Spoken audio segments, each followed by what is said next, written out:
الفرس دي بتعمل كده ليه؟ كانت هتجيب وش الحقيقة. تعالوا نعرف ايه حكايتها وعملنا معاها ايه، وكمان نفهم ايه حكاية البومة الجميلة دي. وصلت سفاري رعد، سلمت على استاذ اسماعيل وبعدين استاذ وائل عيسى اللي معاه البومة ومدام نسرين وكمان الاستاذ طارق. مكان اسمه سفاري رعد موجود في الهرم، وهنفهم ليه سموه سفاري رعد وايه حكاية الحصان رعد. ولكن في الاول تعالى احكي لكم على حكاية الفرس رحمة. داخل اسلم عليها مش مدي اخوانه، لقيتها كانت هتجيب وشي. ليه يا رحمة كده؟ ليه يا بنتي؟ انت بتلعبي مع الشخص الغلط. وهنا على طول اتحول المسار بتاع الزيارة بتاعتي. قلت لهم لا بقى، انا هحاول اعدل السلوك ده. الخيل اللي بتهاجم بالشكل ده وبقوة وهم جوه البوكس بيبقوا عادة عندهم احساس بانسكيورتي، يعني بعدم امان، وبيكونوا مروا بتجارب قبل كده سيئة جدا ادتهم ان هم يبقوا بالشكل ده. بيخافوا جدا اي حد يقرب من بيتهم او مملكتهم او البوكس بتاعهم. شايفين الهجوم عامل ازاي؟ هجوم ضاري، مفيش هزار. وكمان انا اول مرة تشوفني، فالموضوع كان يعني هي بتعمل كده اصلا مع الناس اللي موجودة هناك، ولكن بالنسبة لي راجل غريب كمان الموضوع بيبقى صعب جدا. خدت القمشة عشان ادخل لها، وطبعا فتحت البوكس. والخيل اللي زي كده احسن حاجة تفتح البوكس وتواجه على طول. عادة بيبقوا خيل بيبقوا حاسين بس ان هم اقوياء جوه البوكس بتاعهم، لو فتحت لهم البوكس مش هيخرجوا بسهولة منه ابدا. وهنا فهمتها ان انا معايا القمشة وضربت كده ضربتين على الحيطة عشان تفهم برضو مين المسيطر. وقلت لهم هاتولي الاكل. جاب لي الاستاذ اسماعيل المحترم صاحب المكان، جاب لي شوية برسيم بدأت أكلها، وفي نفس الوقت عاوز أطبطب عليها وألمس جسمها عشان ده هيديها إحساس أو هيخلي فيه حالة تواصل بيننا إحنا الاتنين. وبدأت تبصلي كده بنظرات تحفز ومش فاهمة، يعني مش فاهمة أنا عايز إيه منها. أنا كل اللي أنا عايزه يا رحمة يا حبيبة قلبي إن إحنا نبقى أصحاب، وإن أنت تبطلي العادة دي عشان العادة دي ممكن تأذي بيها حد. يعني حتى لو هتعمليها هزار بلاش. وهنا فهمتها ان الاكل بمزاجي انا مش بمزاجها هي، مش وقت ما هي تكون عايزة تاخد، لكن بمزاجي انا، وانا طالب منها امر معين ان انا المس وشها والمس جسمها وبعد كده اكلها، وهي مش راضية. فقلت ايه، يلا بينا نحاول مرة والتانية والتالتة. وانا بحب الخيل اللي زي كده وبعرف اروضهم. وهنا طبعا ضربت لها بالقمشة تاني عشان تفهم مين المسيطر.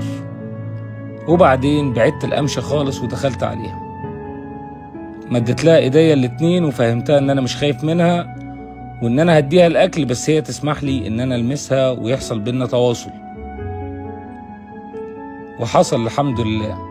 لمستها دلوقتي، بدأت احضن فيها. طبعا الموضوع كده لسه مخلصش، تابعوا معانا عشان تشوفوا اللي هيحصل، لانه مش هتصدقوا النتيجة في الاخر. انا طبعا كنت جاي بدعوة من مدام نسرين والاستاذ وائل عيسى، طبعا اذاعة الشباب والرياضة، ويعني مش هقول لكم تاريخ 30 سنة وحاجة جميلة جدا الاستاذ وائل عيسى، وبيربي بومة ومربي صقر ومربي حاجات غريبة جدا وبيعشق الحيوان. وكان مربي في يوم من الايام ذئب، ولكنه وداه طبعا حديقة الحيوان على طول اول ما كبر عشان التزاما بالقواعد. وهنا رحمة بدأت طبعا تديني الحب، ولكن في نفس الوقت ده كله عشان معايا اكل، ده كله عشان هي واخده مني حاجه في المقابل.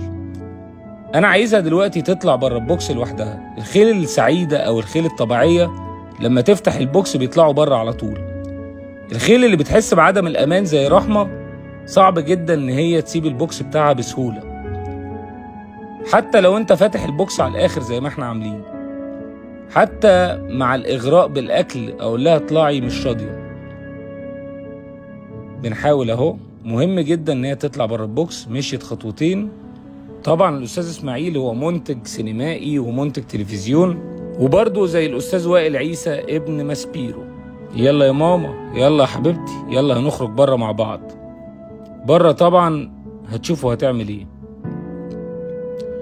مش راضيه تخرج تماما، حتى بحاول اشدها من المعرفه. طبعا انتوا عارفين ان شعر المعرفه ما فيهوش اعصاب، يعني تقدر تشد الحصان من المعرفة من غير ما يحس ابدا، مش زينا. يعني انت لو شديت حد من شعره يحس جامد جدا، لكن شعر بمعرفة ربنا عامله عشان الفارس لو هيقع يقوم ماسك في معرفة الحصان وما يقعش، والحصان في نفس الوقت ما يتأذيش. وهنا قلت خلاص هتخرج، وبعدين برضو لفت ودخلت مع ان الاغراء بالاكل كان شديد. وده يثبت النظرية اللي انا بقول لكم عليها دايما بتاعت الخيل اللي بتحس بعدم الامان دي. يعني غالبا مرت بتجربة قبل كده في حياتها سيئة جدا وهي جوه البوكس، حد دخل يعني وهو واقف بره اذاها او عمل معاها موقف وحش، فبالتالي اتعقدت تماما وبقت بتعتبر البوكس بتاعها ده هو حامي الحمى واللي يدخل عندها تبهدله. طب احنا هنطلعك من مملكتك وفي نفس الوقت هتحس ان انت سعيدة بره. وهنا الكابتن اسماعيل طبعا مسكها وطلعت الحمد لله. وطبعا احنا قافلين المزرعة بالكامل وقافلين كل البوكسات، فالموضوع ما فيهوش اي مشكلة.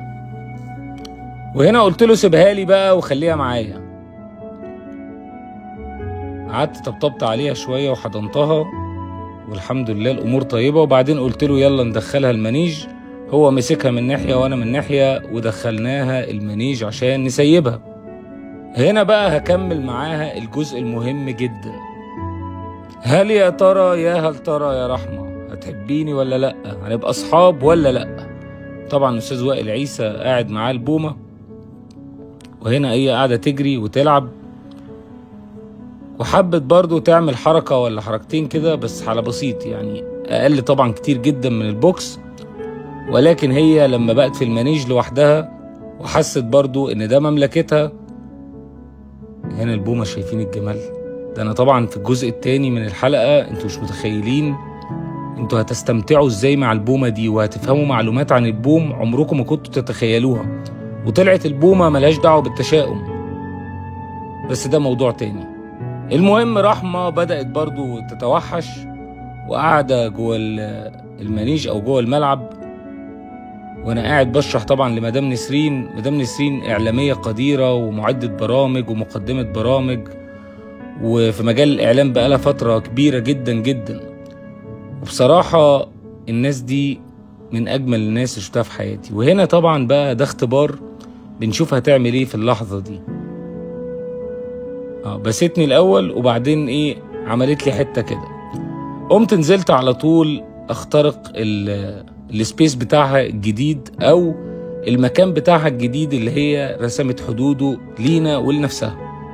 جبت لها جزر وجبت لها بطاطا، أكلتها شوية وبعدين بعدت عنها، وبعدين قلت لهم هاتولي برسيم.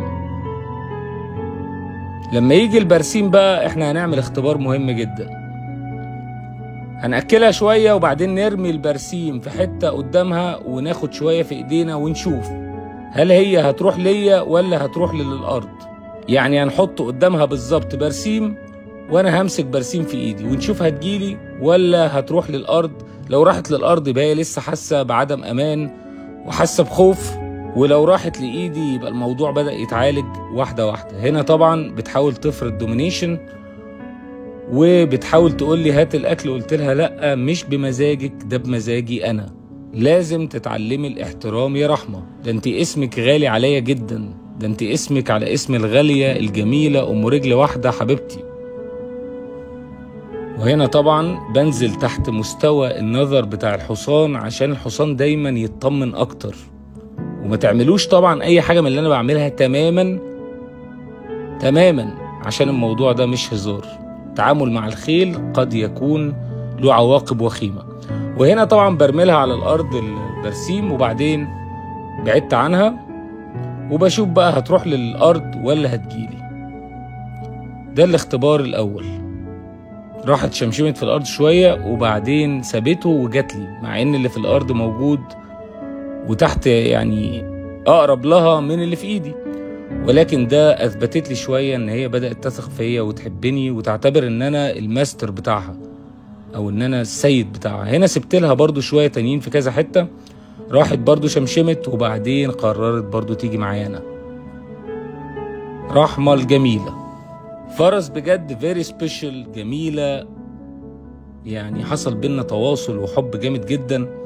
مش قادر اقول لكم، يعني في الاخر بقت بتحضني وتبوسني من خدي، تقعد كده ايه تلعب في اللحية بتاعتي. بعدين بعدت خالص والاكل قدامها، لقيتها سابت الاكل وجايالي مع ان انا مش في ايدي اكل. هتشوفوا دلوقتي الموقف ده والمنظر ده، شايفين مش في ايدي اي اكله خالص، بس هي جايه تقول لي انا قابلتك صاحب. عشان كده قلت لها روحي كلي يا رحمه كملي اكلك. وانتهت حكايتنا النهارده، واستنونا في الجزء الثاني مع البوم ورعد واحداث لن تتخيلوها. اشوفكم على الف خير.